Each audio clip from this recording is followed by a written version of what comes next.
Welcome to The Proxy Wars. I'm Big Snake. And I'm Phyrexian. Today we're talking about what each color does best. Each color does.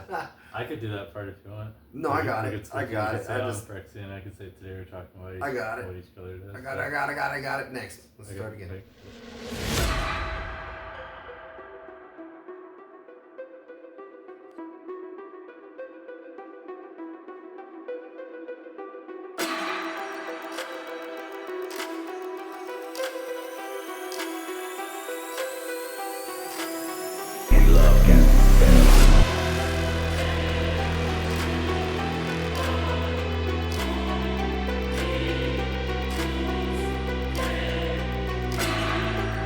Today we're talking about what each color does best in CEDH.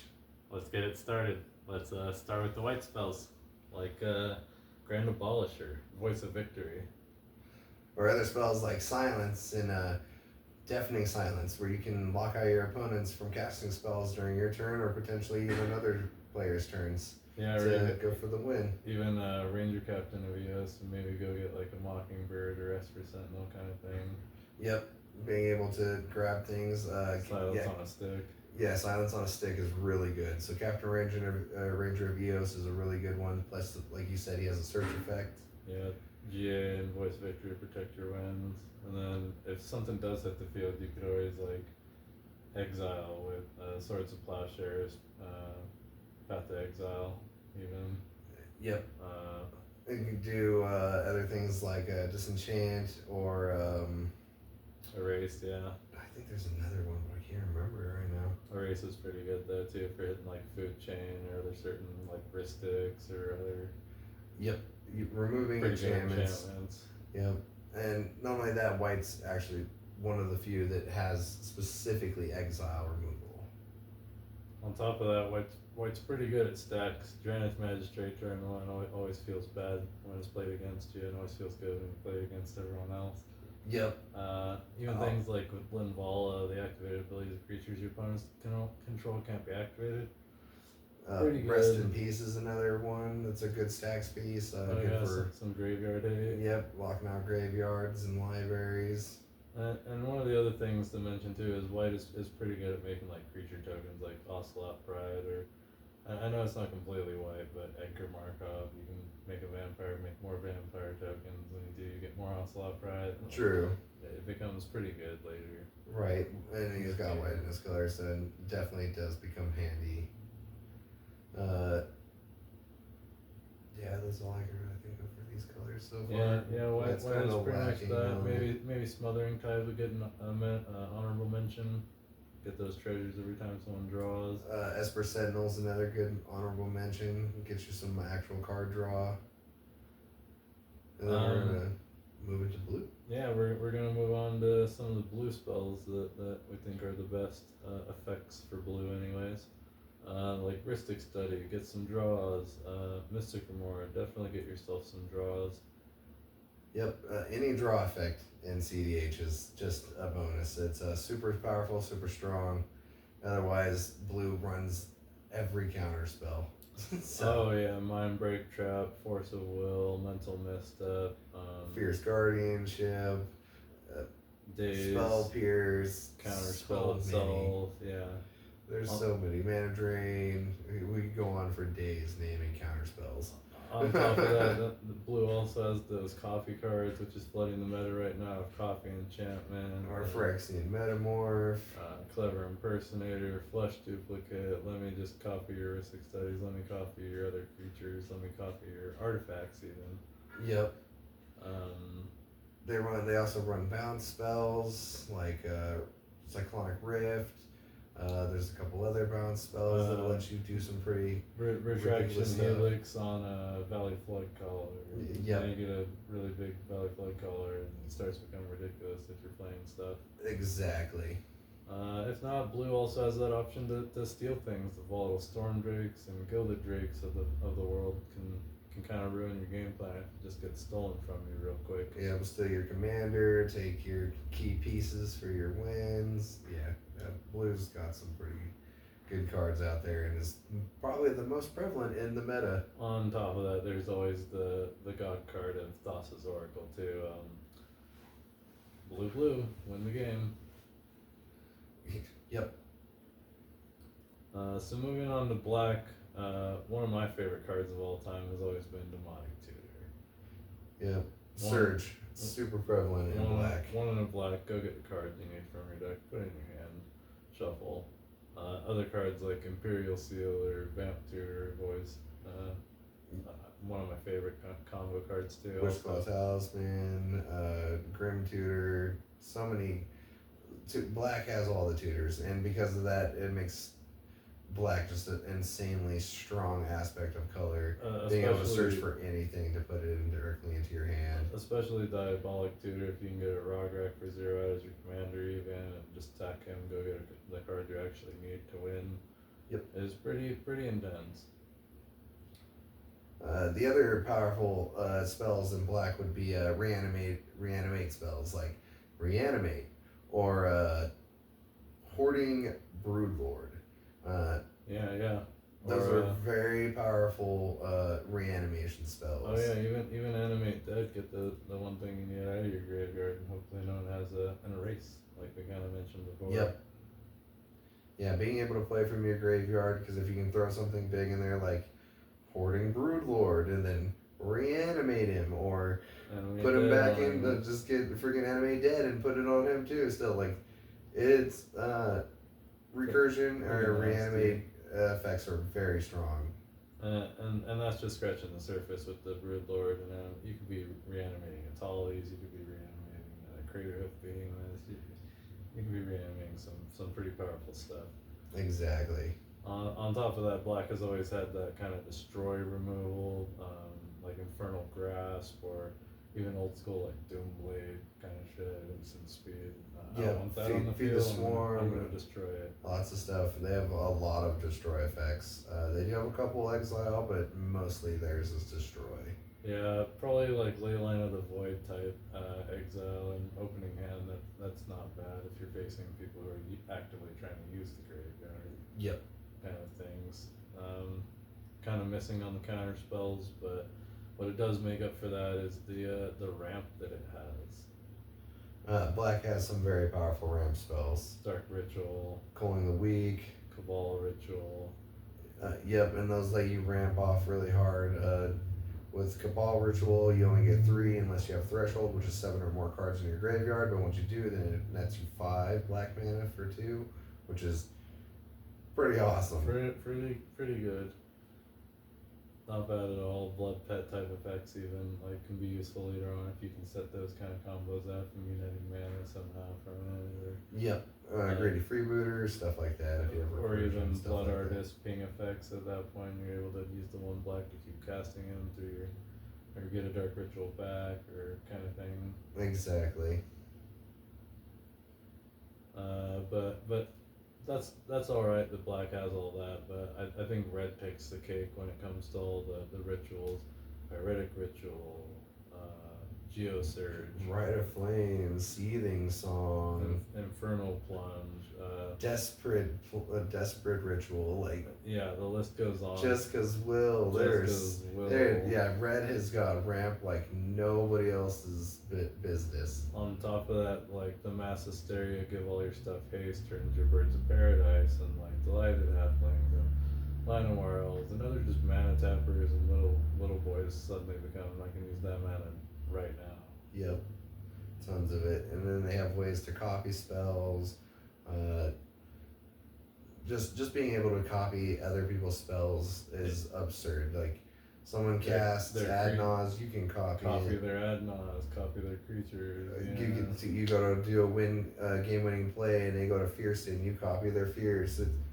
Red is really the most versatile color, in my opinion, out of all 5 colors. I think so too. It also has the Destroy, but it's in the form of 3 damage to any target lightning bolt, Lava Axe 5 damage, Rending Volley, deal 4 damage to that Dranith Magistrate that's locking you out of the game, or exactly whatever blue creature is annoying to you on the field. And then they got the best recursion card, Underworld Breach. Most definitely. You're playing recursion, you're playing breach. Yep. You're playing Lion's Eye Diamond, you're mostly likely on breach. Airhawk Salvagers, oh yeah, breach with LED. They have some of the strongest draw power. Wheel. Wheels of Fortune, man. Cathartic Reunion, Faithless Looting, those types of effects of drawing and discarding. Yep. They got draw, they got mana, they got hasty creature boys. That red really has it all. Red's got the most out of every color, in my opinion. It's kind of no wonder they took out Dockside, but I still miss him. Dockside. Poor Dockside. Alright, moving on to green. So green also tries to keep up with the ramp, better than blue and white does, but it's not quite as good because it's all creature ramp, but it's still something. The Birds of Paradises, Devoted Druid, Lana Worlds, Bloom Tenders, Devoted Druids even. Like Devoted Druid with Swift Reconfiguration is pretty good. That's 2 cards, 3 mana, and you have infinite green. What are you doing with infinite green? We'll find out. But maybe a Craterhoof Behemoth. Apex Devastator. Yeah, Apex Devastator would be great. Kind of thing, try to end the game. Maybe a huge Finale Devastation kind of thing. Go search for a creature. Yep, Finale of Devastation. That is one of the things that I think green definitely has an advantage in, is that it has search cards that put those creatures directly into play. Yeah, Green Sun like Zenith. Finale, Green Sun Zenith, Nature's Court of Will, Calling. Court of Calling. Yep, Yeah. tons of cards, and they put them directly into play. So if you're trying to go for a win right away, you can just get what you need right on the battlefield. Right, it has to be a green creature, but most of the time that's enough. Go get a Devoted Druid, or go get your Craterhoof, whatever it may be. Your Kinnan, whatever you need to win the game, exactly. On top of that, they got not a lot of search for land, but that crop rotation for a Guy's Cradle always seems to be the move, especially like when it comes mid-range, or even at the beginning of the game. Just play a forest, crop rotation, go get Guy's Cradle, play something else next turn, a forest, and get a land world. Yep. Oh, and even if you already have Gaia's Cradle, like use crop rotation to get Talon's Gate, so you can use your Jarevia line or whatever you're trying to go through for land combos and stuff like that, like maybe for Loomra or something. Or maybe you already, like you said, have Gaia's Cradle, go get your Ancient Tomb to start going faster or something. Yep, exactly. On top of that, being able to play like Exploration or Burgeoning. Utopia Sprawl type effects of go get lands or double your lands, what they land drops. Yeah. Badger Mole Cub with Guy's Cradle is phenomenal. Insanely good. Being able to use Badger Mole Cub to turn Gaia's Cradle into a creature, so now that it counts itself, is insane. Or even what was it? The Bloom Tender, but give it Guy's Cradle, the token. So now you have Guy's Cradle with Bloom Tender and Badger Mole Cub on field, and you're just getting insane amounts of mana just from those 3 cards. Exactly. Green also has a little bit of removal, but it's in the form of artifact and enchantment, like Collective Resistance, Nature's Claim. Just get rid of those nasty artifacts. That are like Hurricane, which specifically only targets flying creatures. Yeah. Green is very prejudiced against flying creatures, apparently. Yeah, and it's not the weakest color, but I think we need more tools for green. More outlets for this green mana we're always making. Yep. It can't always be a Walking Ballista. Speaking of which, Walking Ballista is probably top 8 artifacts in CVH, I would say, probably right now. I'd have to say, yeah, it's probably right around there. That or Moonsilver Key, maybe potentially a Vaulted Key, stuff like that allows you to tap around Tap on tap, yeah. Yeah. get an extra Wish Call Talisman activation possibly through it. Exactly. Get 2 searches, then pass it off to your friend. Untap the One Ring kind of thing, some Winding Clock. Get a One Ring trigger on everybody's turn. Man Vault, so you can net more mana, all kinds of stuff like that. Oh yeah. Untap effects are very powerful. On top of that, artifacts have the ability to be stacks cards like Curse Totem or Grafdigger's Cage or Soulless Jailer, Winter Orb kind of cards, Torpor Orb, these other stacksy, very hard to get around cards because they're artifacts. Yeah, exactly. Agatha's Soul Cauldron gives you a way to respond to people's graveyards while taking potentially their creature's abilities. That's a great one, yeah. Like you said, Bolus the Citadel lets you play cards from the top of your library by paying life, so that one's also really another great. really good one. Yeah, that one's great. The other ones are kind of more like stacks pieces, like Curse Totem, Grafdigger's Cage. What is the staff? Oh, Staff Domination, or Yeah. let you win the game if you can start untapping that boy. I don't think it's staff domination, but Disruptor Flute. Sorry, that's another as a stack stack. piece. Yeah. Excuse me. Like you said, Agatha to convert those activated ability mana costs, but Urn of Godfire is a way to convert any of your mana into any color you need to. Yep. So like you were talking earlier with Devoted Druid, if you can get infinite green mana, but you need the other colors, then you can just siphon it through Urn of Godfire, Wizard's Rockets. Or Agatha's Soul Cauldron and start doing your cannon spins. Now that you've infinite green, you can now make it green-blue. Yep. Candleguide Scarecrow, that's another one. Yeah, that's a really good one too, Candleguide. Filter your Soul Ring kind of thing, tap it for 2 and get A colored mana, the red, blue, red, your double blue for a Thassa Demonicon. Right, or Mana so many Vault can things. now get you a colorless and a black, or a colorless and a blue, or the one you've been kind of missing. Basalt does that as well if you're not going infinite, or if you do go infinite with Basalt, you don't want all this colorless, you need that urn to.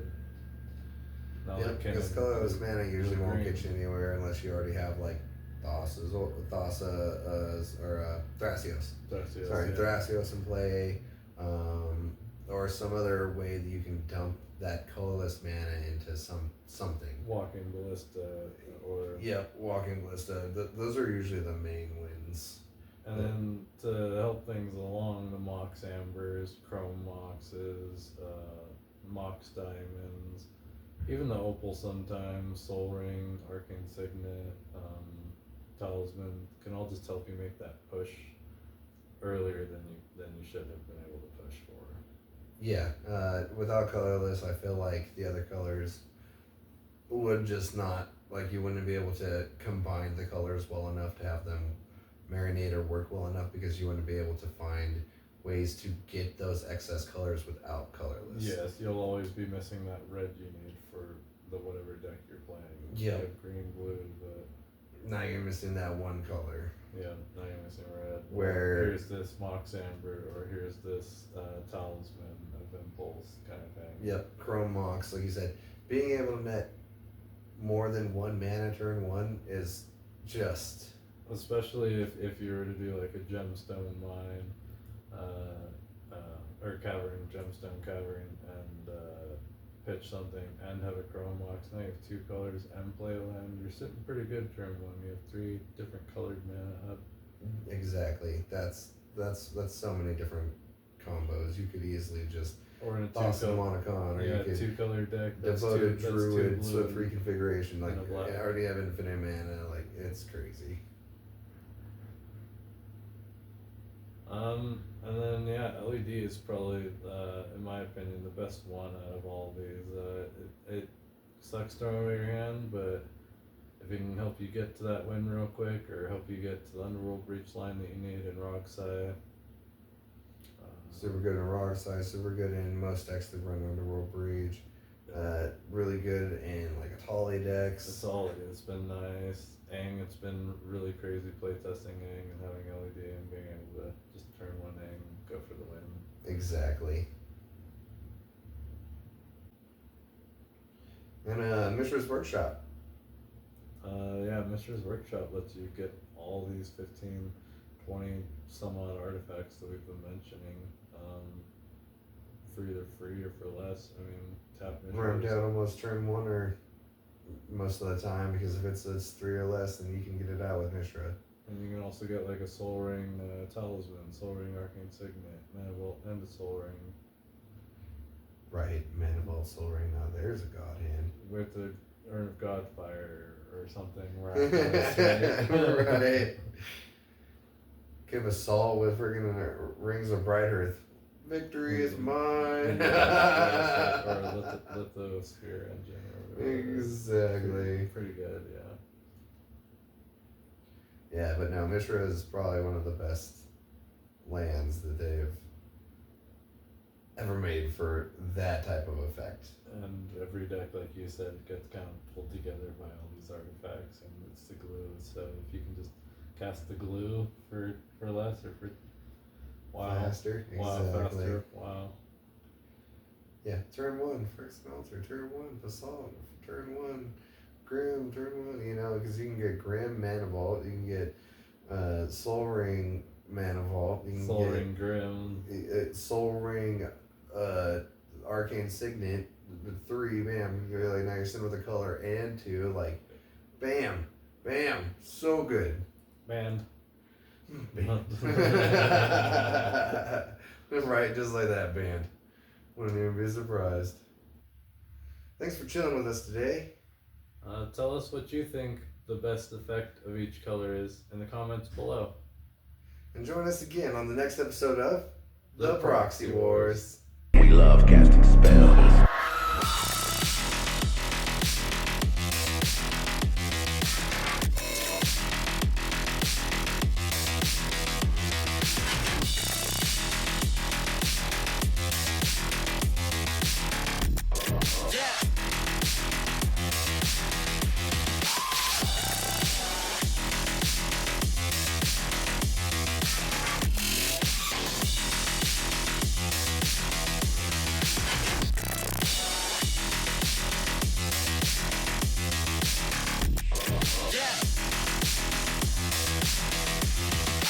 Charizard or something? What's her name? I just